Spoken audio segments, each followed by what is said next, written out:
अमेरिकी सेना के बेड़े में ऐसे ऐसे घातक हथियार शामिल हैं जो पलक झपकते ही दुश्मन का सफाया कर देते हैं। वो बात अलग है कि अमेरिका हमेशा से ही अपने इन घातक हथियारों की सच्चाई को दुनिया से छिपा कर रखता है, लेकिन एक ऐसे ही घातक हथियार की सच्चाई सबके सामने आ चुकी है जिसे खुद अमेरिका ने ही सार्वजनिक किया है। अपने इस वीडियो में हम अमेरिका के उसी घातक हथियार के बारे में दिखाने जा रहे हैं। बस आप बने रहिए वीडियो के आखिर तक। खुल गया अमेरिका का एक और राज, अमेरिकी ड्रोन की सच्चाई आई सामने। अमेरिकी सेना ने पहली बार रहस्यमयी RQ-170 सेनिटल ड्रोन की तैनाती की सच्चाई को कबूल किया है।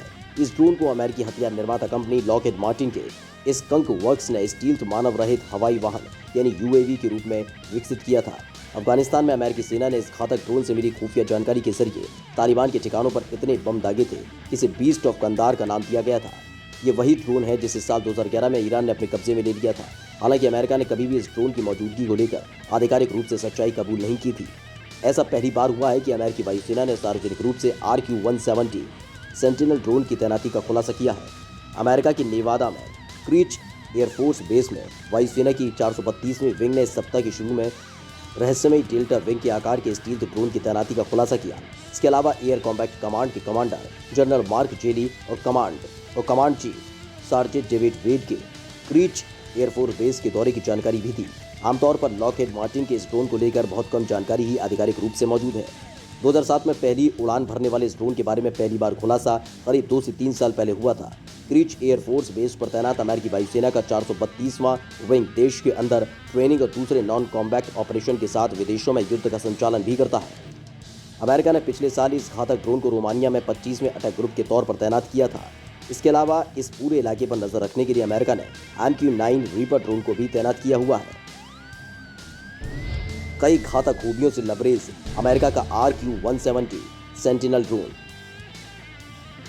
लॉकहीड मार्टिन के futuristic tailless flying wing aircraft के बारे में कुछ ही जानकारियां सार्वजनिक हैं।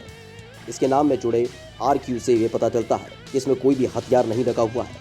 एयरफोर्स टेक्नोलॉजी के अनुसार अमेरिकी वायुसेना की सबसे गोपनीय हथियारों में शामिल इस ड्रोन को डेल्टा विंग आकार में बनाया गया है, जिससे आगे का सिरा नुकीला है और विमान में टेल नहीं है। इस डिजाइन की वजह से इस ड्रोन का रडार सिग्नेचर बहुत ही कम निकलता है। 5 दिसंबर 2011 को ईरान ने अमेरिका की RQ-170 सेंटिनल ड्रोन को ईरान के काशमार शहर के पास अपने कब्जे में लिया था। तब ईरान ने दावा किया था कि इस ड्रोन का कंट्रोल उसके साइबर एक्सपर्ट्स की टीम ने अमेरिका से अपने हाथों में हाईजैक कर लिया था, जिसके बाद इस ड्रोन की सुरक्षित लैंडिंग कराई गई। शुरुआत में तो अमेरिका ने इस दावे को खारिज कर दिया था, लेकिन बाद में तत्कालीन अमेरिकी राष्ट्रपति बराक ओबामा ने सच स्वीकारते हुए कहा था कि उनके एक ड्रोन को ईरान ने मार गिराया है। बाद में ईरान ने अपने हवाई क्षेत्र का उल्लंघन करने के आरोप में अमेरिका के खिलाफ UN में शिकायत भी दर्ज कराई थी।